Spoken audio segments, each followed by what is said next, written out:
Welcome to Choice Classic Radio. With 116 episodes, Richard Diamond, Private Detective aired from 1949 to 1953 and starred Dick Powell in the lead. As usual, we remind you to like and follow us on Facebook, subscribe to us on YouTube, and keep the golden age of radio alive by donating at choiceclassicradio.com to our Patreon page. Give that donate button a click. And now, Richard Diamond, Private Detective. Here's Dick Powell as Richard Diamond, Private Detective.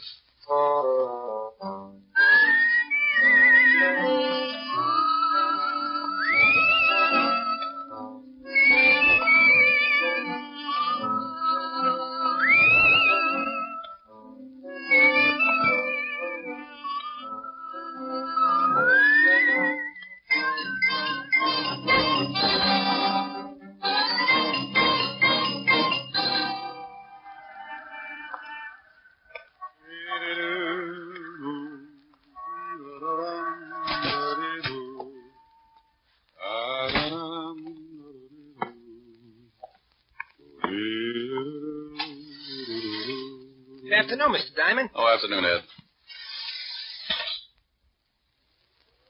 Have a good lunch, Mr. Diamond? Too early to tell. Hey, you must shave with a dull razor. You got a scratch on your face. I use a rake. Here's your floor, Mr. Diamond. Thanks, Ed.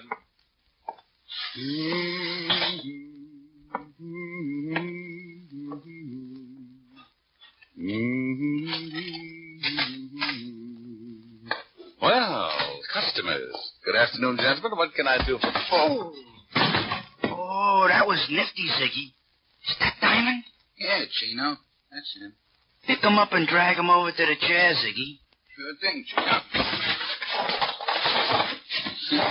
He's really out. Yeah. See if you can bring him around. Be a shame if he missed anything. Chino, would you mind holding my ash can handle? It might break his jaw. A pleasure, Ziggy. Diamond. Diamond. He looks like he ain't gonna make it. Maybe you slapped him too hard. You hurt me, Ziggy. You know how careful I am. Here, try this pitcher of water. I felt like I was lying in the middle of a crowded sink and someone had piled all the dishes on my head. They turned on the faucet and I floated up with a dirty coffee cup and took a look around. I treaded water and squinted through my dewy eyelids at two of the ugliest dishwashers I'd ever seen. He's twitching? Oh. See, Ziggy, he's just lazy. Diamond, let us know when things start making sense. Oh, that's a dirty trick. Oh, he's talking screwy. What's a dirty trick, Diamond? I'm stuck in the drain. I think you hit him too hard. He's liable to be talking like that from now on. Give it time. Diamond, you'll pull yourself out. Yeah. How did you monkeys get in here anyway? He's back. Now go to work, Ziggy, but keep him with us. Hey, wait a minute. Oh! That's enough, Ziggy. Can you hear me, Diamond? He don't like it. He's gonna be hard to get along with. Belt him across the ears. He'll listen. Hear me now? He's nodding his head. I guess he wants to keep his mouth shut so the teeth don't fall out. Fine. Now listen, Diamond. When you get a call from a Mr. Barton, turn down the job. Understand? Ziggy, see if he's tuned in. Oh. Yeah, Chino. He says now he's got his shirt on. Remember, Mr. Barton, you don't want to work for him. Think he gets it? Sure, Chino, but he looks tired from the strain. Oh. Then put him to sleep, Ziggy. Nighty-night, Diamond. He didn't have to say nighty-night. It was only 2 o'clock in the afternoon. He tapped me once more with a galvanized sleeping pill and tucked me away for a rest. The next thing I knew, a pair of gray suede gloves were patting my sore face. Maybe he didn't want to leave any fingerprints on my bruises. Mr. Diamond, can you hear me? Oh, you know, this can get monotonous. Go away. Should I call the police, Mr. Diamond? What? Oh, I was expecting uglier company. Could you sit up? I'm getting some of your blood on my shoes. That's tough. I'll turn it off. I'll bet your name's Barton. Why, that's right. How did you know? I'm lucky. Now get out of here. But I want to talk to you. I just had one long conversation, but it was too one-sided. Go on. My health is doubtful, but it's fun to have it around for company. Maybe $500 would pick you up? It might, for a while, but I don't like to waste that kind of money on funerals. $750? So they line the coffin with velvet. $1,000. You're begging to make a short life sound practical. If you do the job successfully, there'll be another $1,000. You just bought yourself a corpse. Let me wash up. Talk some more. I can hear you. It's my son, Roger. He thinks he killed a man. He thinks. What do you want me to do? Find out for sure so he can brag about it? Ever heard of a John Alter? Sure. Walt Levinson sent him up 5 years ago on a manslaughter rap. Well, he doesn't like it up there, and he'd like to get out. I don't blame him. What's this got to do with your son? I'm chairman of the parole board. Oh, you look much better now, Mr. Diamond. I can't stand the sight of blood. It doesn't bother me. It happens every week.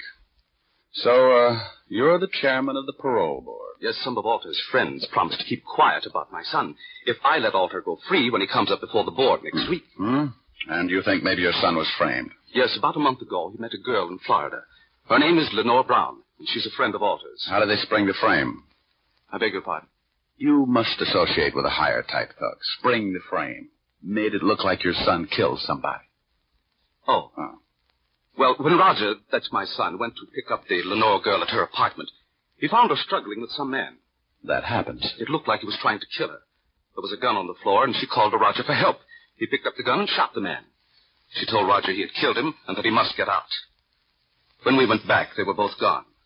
About a month later, some of Alter's friends got in touch with me. Oh, and they forget about the killing if you let Alter out of Sing Sing. That's right. I don't remember reading anything about it in the papers. Well, you're the first one outside of Alter and his friend who know anything about it. You see, they say they're hiding the corpus delicti, so there was no report of the murder. Keeping a stiff handy isn't that easy. Why didn't you call the law? If my son did kill this man, that's the first thing I intend doing. But I have a feeling this man is not dead. Oh, you think maybe they staged the killing? Put blanks in the gun, and after your son beat it, the stiff walked out under his own steam? That's what I want you to find out. If my son is innocent, I want you to bring the parties responsible to justice. Amen. Here's a check for $1,000. If you find the girl and prove my son innocent, there'll be another $1,000 in your pocket. I'll sew up the holes. Well, thanks, Mr. Barton. I'll start right away. Goodbye, Mr. Diamond. You can reach me at the Wentworth Hotel. I'm staying there until this matter gets cleared up. I won't get in touch with you unless I find something. The guys who worked me over are pretty set in their ways, and there's no sense in you tripping over a lot of dead bodies.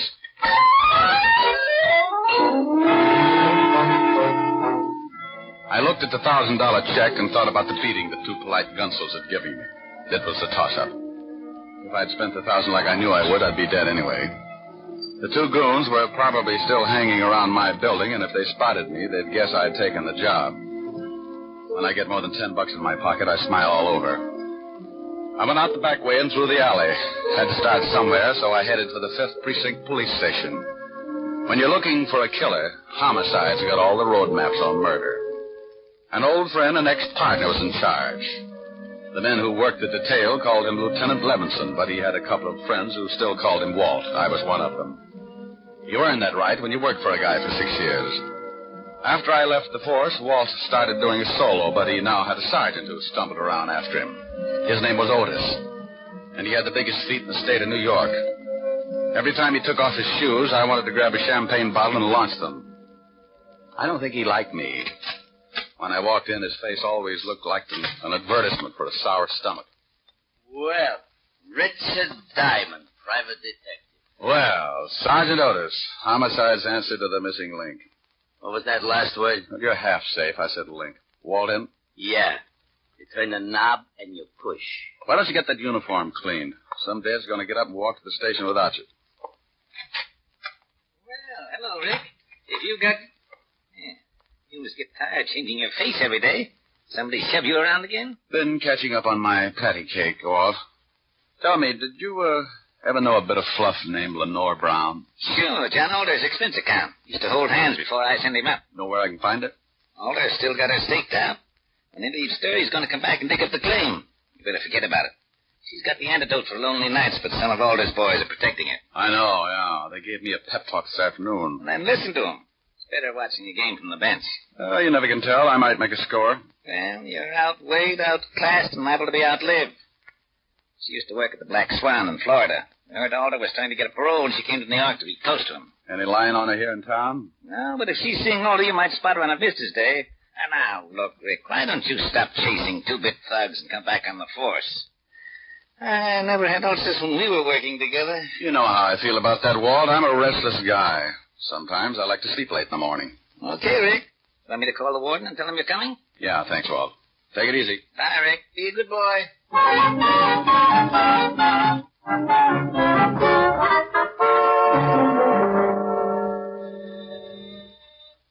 Yes, Paul? Mr. Richard Diamond to see you, Warden. Oh, send him in. You can go on in, Mr. Diamond. Thanks, Paul. Well, Rick, how are you? It's been a long time. I know a lot of guys who wouldn't like to hear that, Warden. How are you, Jim? First rate. What's on your mind?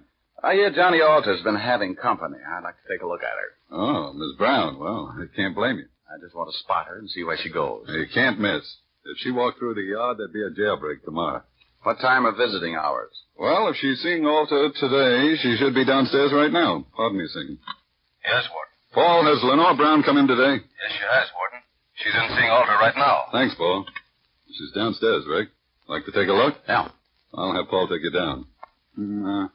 On second thought, I'll go myself.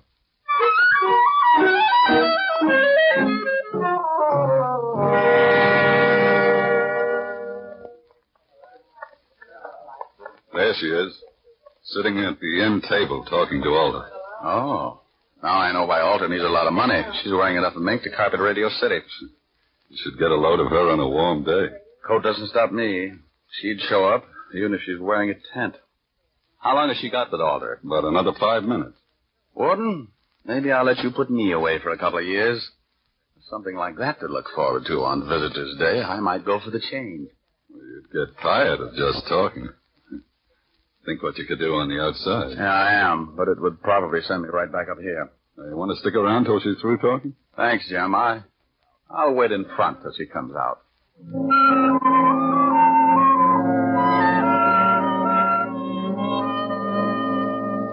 I hung around by the big gray buildings until she came out. She walked over to a long white convertible and got in. Now I know what the guy meant when he wrote, "Ask the man who owns one." I decided to let her buy me a new fuse, and I walked over to the car. Going to town? Oh? Back up 3 feet and I'll let you know. Okay.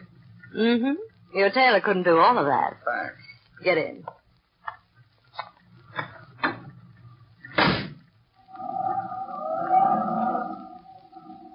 Visiting? Yeah, the warden's an old friend. How many years did you know him? Baby. I've been going home every night all my life. Every night? Well, almost. What do you do with the almost? Depends. Everybody likes something different. You must get tired thinking up new ideas. Oh, I don't think much. It's more fun being surprised. Hey, what are you stopping for? We just got started. Surprise? Oh, yeah.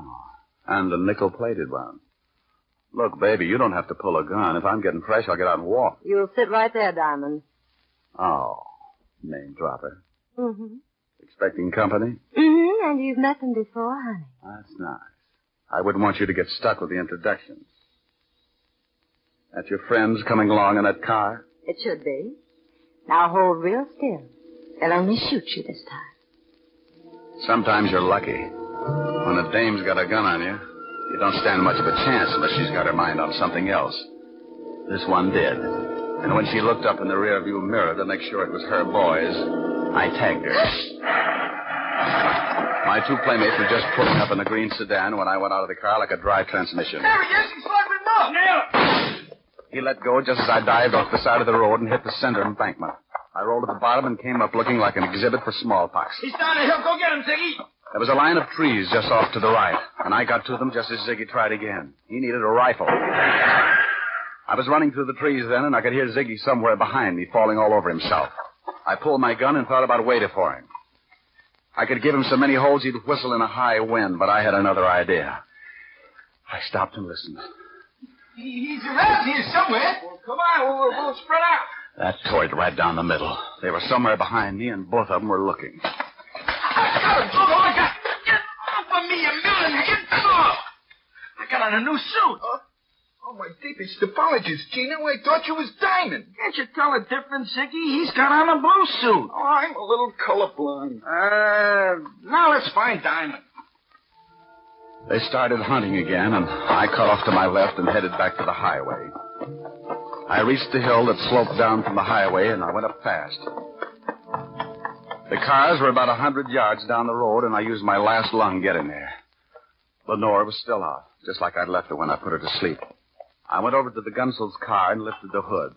Chino and Ziggy could apologize all night while they looked for a new distributor. I went back to the white convertible with the unconscious nylons and got in.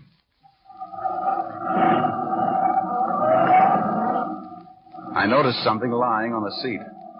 It was her purse, and she didn't wake up when I grabbed it. Doing a rummage job at 80 miles an hour isn't easy. But there wasn't much of interest anyway, just a little black book. I needed a gimmick, so I stuck it in my pocket. I put the purse back on the seat just as she started coming around. Oh. Well, now that's it, baby. Sit up and look at the pretty scenery. How did you get here?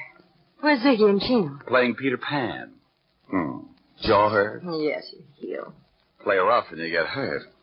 Where do I take you? My apartment, I guess. You're going to ask a lot of questions, and I don't talk much. We might as well figure out something to fill in the lull.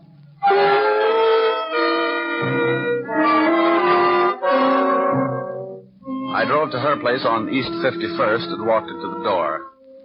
She looked at me like a fat woman eyeing a French pastry, and her mouth slipped down to her shoelaces when I gave her a peck on the cheek and left her standing with an old front doorknob in her hand. I knew she wasn't going to spill anything, even if I got her drunk. Besides, she could probably drink Tony Galento under the table and still be sober enough to play hopscotch. I went back to the office and took out her little black book. There were a lot of names, and some of them I knew. Chino, and after it, likes his work. And Ziggy, and after his name, has own gun. Yeah, Richard Diamond, too. I never did figure out what the 3 stars were for. I'd forgotten all about my date with Helen when the phone rang. Yeah? Hello, Rick. This Fangwu Sunday Chop Soy Para. Now, Fangwu, call Mr. Richard Diamond to the phone chop. He's got a date and she doesn't like being stood up. Hello, Helen. Hi. What's all that about? Forget you had a date with me? Yeah, I did. And I'm sorry, baby, but right now I'm being chased like a hopped-up fox, and I haven't had time to curl up and relax. You're impossible. I know it. Want your sorority pen back? Well, I'll make up my mind when we get here. I'll give you my Lone Ranger magic decoder. You fool. Are we still going steady? Oh, yes. Rick, when am I going to see you? Honey, right now I got some reading to do. Why don't you go to a movie? Little Women past the censors. I'll be over later. I'll probably end up marrying an usher. Don't be too late, Rick. I won't. Besides, we get along better early in the morning. Bye. Bye, baby. I sat there for a minute thinking about Helen Asher and wondering why I hadn't learned how to butter my bread. She was everything a guy should want. $10 million playing multiplication in a fat trust fund. A figure that would snarl of any quiet intersection. And a mind that would give a master's degree in inferiority complex. Diamond, you fool, you. Well, Lenore Brown's little black book was a poor substitute for an evening with Helen, but 3 items put me in second gear. They weren't hard to find. Take out all the men's names, and there they were, 3 addresses. One was in the village, another in Harlem, and the last was somewhere in Chinatown. All of them were a setup for a dead man who wanted to make himself scarce. I wanted to talk with Barton before I started hunting, so I called the Wentworth.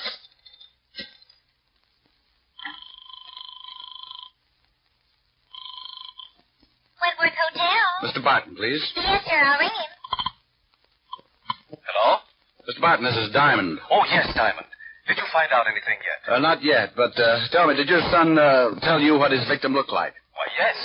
He said he was a dark man with a scar from his nose to his chin. He said he'd never forget it. Oh, well, thanks. Maybe I'll call you tomorrow. I hope you clear this thing up in a hurry. So do I. I want to get my nerves untangled. I took the easy address first, grabbed a cab, and 20 minutes later I was walking down the steps of a little dive on the east side of Greenwich Village.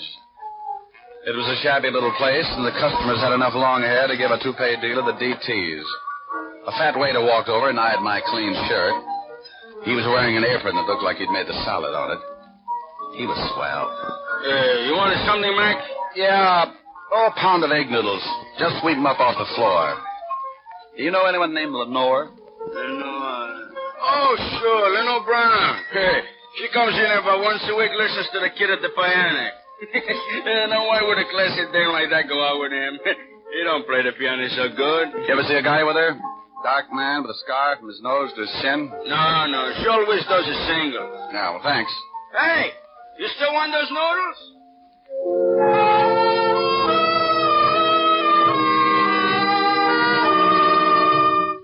I walked out, got back in the cab, and marked off Greenwich Village in the little black book. The second address was on the fringe of Harlem, the Hill, they call it. The night was black, and the fog had rolled in off the East River and staked out a claim all the way to Lenox Avenue. As I walked up to the old brownstone, my nerves started screaming SOS. I stopped cold and looked down at two gleaming eyes, like two pieces of polished glass shining in the glare of the dim street lamp. As I got used to the darkness, I could make him out. He was a big, white, battle-scarred bulldog, and he had some ideas of his own. He started shuffling in slowly, jerking back his lips and showing a row of white teeth. Hold it, Lucifer. I hadn't heard him come out on the porch. He was a big man wearing an off-white undershirt. And from what I could see, he looked meaner than his dog. The animal stopped, but he kept facing me, showing off his toothpaste smile. He won't hurt you, mister. Unless I tell him to. I'll think about it for a while. I'm a poor substitute for horse meat. What do you want? Do you know a Lenore Brown? You a cop? Shamus. Beat it, Lucifer. Thanks, pal. I couldn't hold my breath much longer. You can come up on the porch.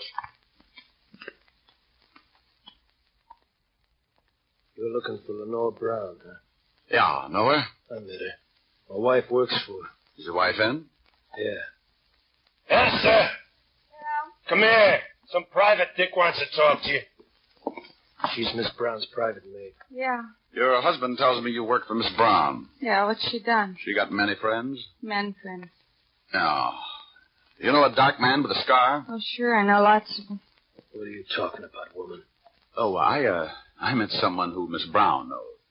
What did you mean by that, mister? Look, I really don't know anybody with a scar. Now you better beat it. Yeah. Get moving. And I want to talk to you, woman. Get in there. Yes, honey. I knew she was going to get bruised, but he looked rough enough to cut my windpipe, and I wanted someplace to pour my coffee down in the morning. So I got out of there fast and headed for the last address in the little black book. The place was on one of those narrow, dark streets. It was so quiet you could hear yourself change your mind. A sign above the door read Tangy, so I pushed it open and went in. If I didn't find a man with a scar here, I was out on strikes. It was a little restaurant on the bottom floor of a two-story building. A quiet waiter slipped up and showed me to a booth. He shoved a menu in my hand and disappeared before I could ask him anything. The place was empty except for an old couple sitting near the door. The waiter said something to them, and they looked quickly over at me, and then they left in a hurry. The room was completely empty now. Even the waiter had disappeared. I looked up at a flight of stairs at the far end of the room. A pair of very healthy ankles came into view, and they were holding up a pair of legs that ran my blood pressure up to 190 again. I eased my gun out and held it under the table. Lenore turned the corner and started down toward my booth like a loose snake in a rabbit pen. Mind if I sit down? It's your party. Shame on you. Don't you know it's not nice to pilfer a lady's handbag? Now, Mama will have to thank. Looks like the last address paid off. If you're buying shrouds, it did. Where's the guy that young Barton was supposed to have killed? Upstairs. But he's very unsociable. Hates long conversations. I only need a couple of lines. He can't even do that. He likes to keep on breathing. Old man Barton figures Alter framed his son. He's not going to let your boyfriend out of Sing Sing until he finds a man with a scar. Think he can do better than you did? I found him. Was it worth dying for? I don't know. I can tell you better after I talk to him. Mama's going to have to spank sooner than she expected. Come in, boys. Well, look who's here. Are Mama's two big idiots out collecting blood again? Where are your buckets? Oh, he's bitter. President! You've met Chino and Ziggy before, haven't you? Yeah, on the end of a fist. They want to show you the town. I know the beat. I'll bet you've never seen it from the bottom of the East River. No, but if you'll put on a bathing suit, I might buy the idea. Too bad we'll never make the beach together. I'd like to show you the sights. Boys, you better help Mr. Diamond out of the booth. I think he's stuck. You know how it is. The boys like to keep moving. So do I. I shot once and caught Ziggy in the stomach, and I dumped the table over on Chino. He grabbed like he was going to waltz with it. I didn't even have to get up. I just shot him through the cover chop. Lenora was out of the booth fast and running for the stairs. Look out, Tony, look out! I caught up with her at the foot of the stairs, and as she started up, I saw him, standing on the upper landing, scar and all meaning gun in his hand. He missed me, but nailed her halfway up. She spun around and fell all over me. But I point a gun pretty good from a prone position.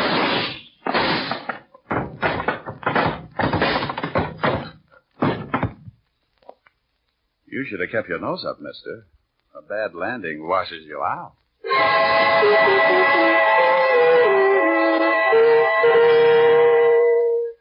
I called Lieutenant Levinson, squared myself. Then homicide came down and cleaned things up. They were all dead, and I figured I never would reach the beach anyway. I phoned Barton, who took his son down to the morgue to look over the night's take. Young Barton identified the man with the scars, the one he thought he'd killed. They gave me the notch, and I made another call. This time to a pair of silk pajamas with an understanding heart. It was late, but I was hungry. Oh, good morning, Mr. Diamond. Isn't it rather late to be calling? You know something? You're right, Francis. It's 2 a.m. Time for all good butlers to be Betty by. Miss Helen is in the library, but I'm not sure whether she wants to see you. You just run along and get some sleep. I'll find out and let you know. Very good, sir. Confidentially, she's a little peeved. Look. Chin up, Mr. Diamond. Francis, if she gets tough with me, I'll knock her teeth out. Oh, my goodness. Oh, my goodness. Francis, is that who I think it was? Oh. Hi. The food was cold a long time ago. So's my date. I'm sorry, honey. Oh, that's all right. The fire's almost burned down. It's 2:00 in the morning, Mr. Diamond. I've sat through 2 features of Tom and Jerry and the 4th chapter of Batman, Hots of Fate. Come on, don't scold, baby. I haven't in weeks, but I've been rehearsing this for the past 2 hours, and you're going to listen. And that's another thing. You never play when I want you to. Only when I've got you on the carpet. That sounds like fun. Now, stop being glib. If you think for 1 minute you can charm me, then Powder your face with the sunshine. Put on a great big smile. Now, stop that and listen to me. Okay, I'll shut up. Well, go on. No. Now, you made me forget what I was going to say. Well, if you can't remember, honey, hold a good thought.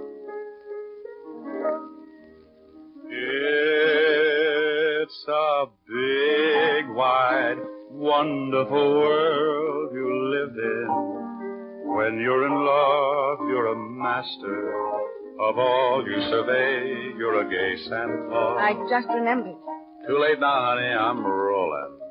There's a brave new star-spangled sky above you.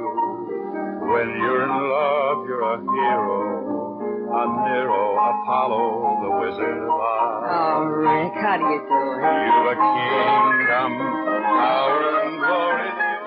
Richard Diamond, starring Dick Powell, was previously released over the National Broadcasting Company for listeners in the United States and has been re-released to you men and women overseas by the United States Armed Forces Radio Service, the voice of information and education.